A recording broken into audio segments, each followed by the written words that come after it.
रात का वक्त था।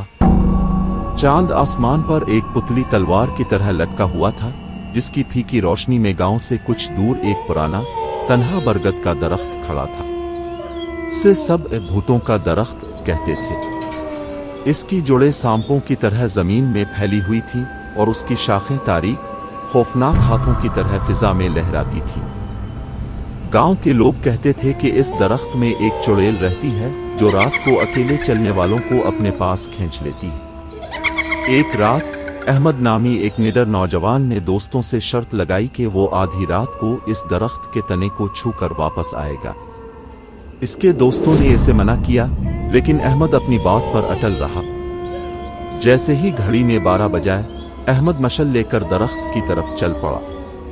हवा में एक अजीब सी सर्दी थी, हालांकि मौसम गर्म था। जूं-जूं वो करीब पहुंचा, इसे यूं लगा जैसे कोई उसका पीछा कर रहा है। दरख्त के करीब पहुंचकर इसने मशल की रोशनी में देखा कि दरख्त के तने पर इंसान के लंबे, नोकीले नाखूनों के निशानात हैं। उसने जुर्रत करके हाथ बढ़ाया। अभी इसका हाथ तने को छूने ही वाला था कि उसे दरख्त की शाखों से एक मध्यम सी आहट सुनाई दी। फिर एक खरखराहट हुई, जैसे कोई पत्तों पर घिसट रहा। अहमद ने ऊपर देखा। शाखों के गुच्छों के दरमियान इसे 2 चमकदार सुर्ख आंखें नजर आईं। वो कोई आम जानवर नहीं था, वो आंखें नफरत और भूख से भरी हुई थी।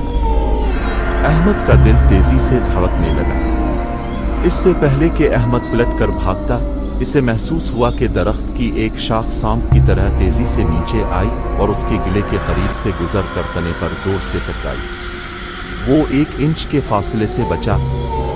अहमद ने खौफ के मारे मशल फेंक दी और पूरी ताकत से वापस गांव की तरफ भागा। वो पीछे मुड़कर नहीं देखा। जब वो गांव पहुंचा तो उसका चेहरा पसीने और खौफ से भीगा हुआ था। इसकी आवाज बंद थी। इसके दोस्तों ने देखा कि इसके हाथ पर, जहां वो शाख टकराने वाली थी, 3 गहरे खून आलूद निशान थे, बिल्कुल वैसे ही जैसे किसी नोकीले पंजे के हों। अहमद ने फिर कभी इस दरख्त के करीब जाने की जुर्रत नहीं की, और गांव वाले आज भी कहते हैं कि रात को इस हुनतेड दरख्त के पास से कोई गुजरे तो उसे पत्तों में एक सरगोशी सुनाई देती है, जैसे वो शिकार का इंतजार कर रही है।